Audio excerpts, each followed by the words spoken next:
वेद प्राचीन भारत के पवित्र साहित्य हैं और हिंदुओं के प्राचीनतम और आधारभूत धर्म ग्रंथ भी हैं। वेद मुख्यतः शब्दमय हैं और छंदोमय वाणी में हैं। वेद शब्द संस्कृत भाषा के वेद ज्ञान धातु से बना है। वेद का शाब्दिक अर्थ ज्ञान है। इसी धातु से विदित जाना हुआ।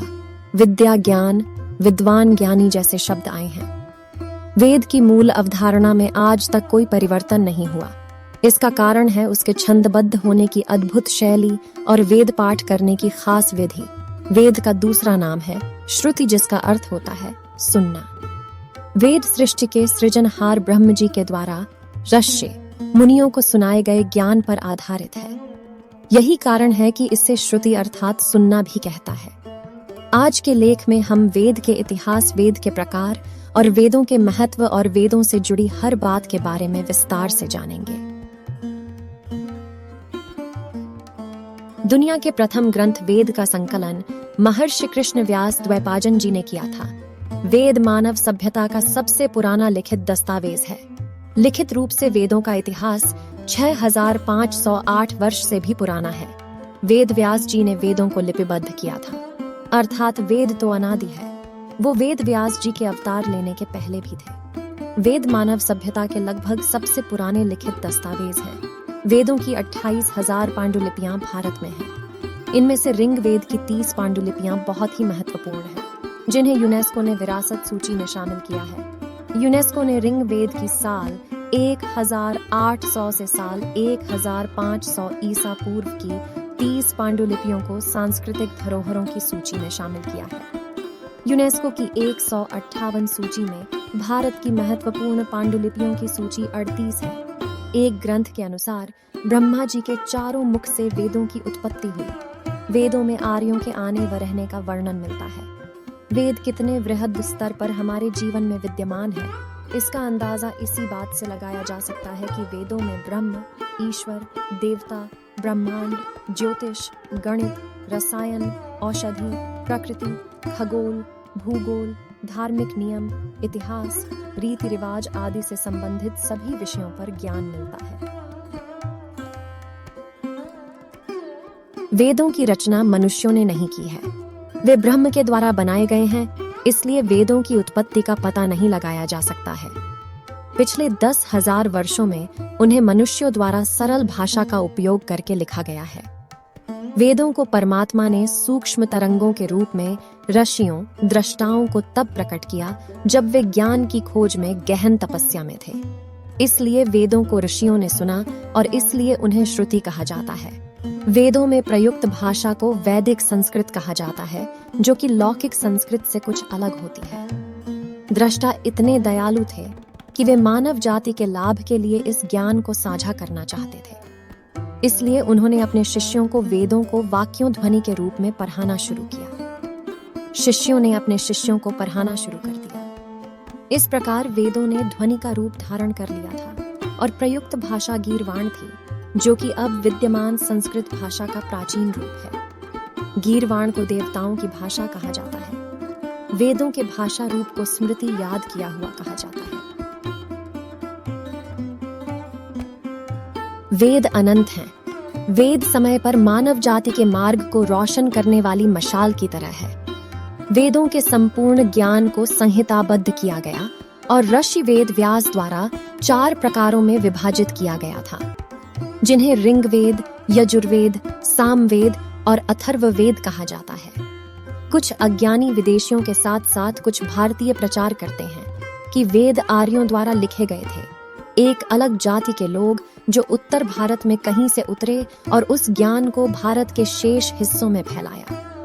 यह विचार पूरी तरह से निराधार था और इसका उद्देश्य यह फैलाना था कि वेद भारतीयों की संपत्ति नहीं है। सच्चाई यह है कि आर्य मूल रूप से भारतीय हिंदू थे और वे सरस्वती नदी के तट पर मानव सभ्यता को स्थापित करने वाली पहली जाति थे, जो रामायण काल के दौरान मौजूद थी। वेदों में सरस्वती नदी का 50 से अधिक बार उल्लेख किया गया है, जबकि गंगा नदी का केवल 1 बार उल्लेख किया गया है। आर्यों हिंदुओं ने विज्ञान, इंजीनियरिंग, धातु विज्ञान, गणित, खगोल विज्ञान, कृषि, वास्तुकला, चिकित्सा, राजनीति आदि के विकास का बीड़ा उठाया और उन्होंने अपने वैदिक ज्ञान से एक उत्कृष्ट सभ्यता का निर्माण किया। इसे बाद में हिंदू सिंधु घाटी सभ्यता कहा गया। वेदों के संपूर्ण ज्ञान को ऋषि वेद व्यास द्वारा 4 भागों में विभाजित किया गया है: ऋग्वेद, सामवेद, अथर्ववेद और यजुर्वेद। ऋग्वेद में सनातन धर्म का मूल ज्ञान, यजुर्वेद में यज्ञ परंपरा, सामवेद में संगीत का आधार और अथर्ववेद में जीवन से जुड़ी ज्ञान प्रणाली मिलती है। ऋक् अर्थात स्थिति और ज्ञान। ऋग्वेद सबसे पहला वेद है जो पद्यात्मक है। ऋग्वेद के 10 मंडल अध्याय में 1028 सूक्त है, जिसमें 11,000 मंत्र हैं। ऋग्वेद की 5 शाखाएं हैं: शाकल्प, वास्कल, अश्वलायन, शांखायन, मंडूकायन। इसमें भौगोलिक स्थिति और देवताओं के आवाहन के मंत्रों के साथ बहुत कुछ बताया गया है। ऋग्वेद की रचनाओं में देवताओं की प्रार्थना, स्तुतियां और देवलोक में उनकी स्थिति का वर्णन है। इसमें जल चिकित्सा, वायु चिकित्सा, सौर चिकित्सा, मानस चिकित्सा और हवन द्वारा चिकित्सा आदि की भी जानकारी मिलती है। ऋग्वेद के 10वें मंडल में औषधि सूक्त यानी दवाओं का जिक्र मिलता है। इसमें औषधियों की संख्या 125 के लगभग बताई गई है, जो कि 107 स्थानों पर पाई जाती है। औषधि में सोम का विशेष वर्णन है। ऋग्वेद में च्यवन ऋषि को पुनः युवा करने की कथा भी मिलती है। यजुर्वेद अर्थात यत और जु मतलब यजु। यत का अर्थ होता है गतिशील तथा जु का अर्थ होता है आकाश। यजुर्वेद हिंदुओं का एक महत्वपूर्ण श्रुति धर्म ग्रंथ और 4 वेदों में से एक है। इसमें ऋग्वेद के 663 मंत्र पाए जाते हैं। फिर भी इसे ऋग्वेद से अलग माना जाता है, क्योंकि यजुर्वेद मुख्य रूप से एक गद्यात्मक ग्रंथ है। यजुर्वेद में श्रेष्ठतम कर्म की प्रेरणा का वर्णन किया गया है। यजुर्वेद में अग्नि के माध्यम से देवताओं को दिए जाने वाले इन आहुति के बारे में बताया गया है। यजुर्वेद में यज्ञ की विधियां और यज्ञों में प्रयोग किए जाने वाले मंत्र भी बताए गए हैं। यज्ञ के अलावा तत्व ज्ञान का वर्णन है। तत्व ज्ञान अर्थात रहस्यमयी ज्ञान, ब्रह्मांड, आत्मा, ईश्वर और पदार्थ का ज्ञान, यह वेद गद्यमय है। यजुर्वेद में यज्ञ के अलावा तत्व ज्ञान का भी वर्णन किया गया है। तत्व ज्ञान अर्थात रहस्यमयी ज्ञान, ब्रह्मांड, आत्मा, ईश्वर और पदार्थ का ज्ञान। इसमें यज्ञ की असल प्रक्रिया के लिए गद्य मंत्र हैं। इस वेद की 2 शाखाएं हैं, शुक्ल और कृष्ण। साम का अर्थ रूपांतरण और संगीत। सामवेद में ऋग्वेद की रचनाओं का संगीतमय रूप प्रेषित किया गया है। सामवेद को संगीत शास्त्र का मूल माना जाता है। सामवेद गीतात्मक यानी गीत के रूप में उपस्थित है। 1824 मंत्रों के इस वेद में 75 मंत्रों को छोड़कर शेष सब मंत्र ऋग्वेद से ही लिए गए हैं। इसमें सविता, अग्नि और इंद्र देवताओं के बारे में जिक्र मिलता है। इसकी मुख्य रूप से 3 शाखाएं हैं, 75 रचनाएं हैं। सामवेद के श्लोकों को गाया जाना चाहिए, न कि जपना चाहिए। इन श्लोकों के गायन को सामगान कहते हैं। धर्व का अर्थ है कंपन और अथर्व का अर्थ अकंपन। ज्ञान से श्रेष्ठ कर्म करते हुए जो परमात्मा की उपासना में लीन रहता है, वही अकंप बुद्धि को प्राप्त होकर मोक्ष धारण करता है। इस वेद में रहस्यमयी विद्याओं, जड़ी बूटियों, चमत्कार और आयुर्वेद आदि का जिक्र है। इसके 20 अध्यायों में 5687 मंत्र है। इस वेद के 8 खंड हैं। अथर्ववेद में लगभग 6000 श्लोक हैं, जो कि 731 भजन बनाते हैं। वेदों को जानने के लिए वेदों को पढ़ना बहुत जरूरी है, लेकिन वेदों को पढ़ना इतना आसान भी नहीं है, क्योंकि वेद संस्कृत भाषा में लिखित है। आम जनमानस में अपनी असली भाषा को लेकर गलतफहमियां विद्यमान हैं। अगर हम इतिहास देखें तो आप यह जानकर हैरत में पड़ जाएंगे कि आपकी असल भाषा हिंदी नहीं है।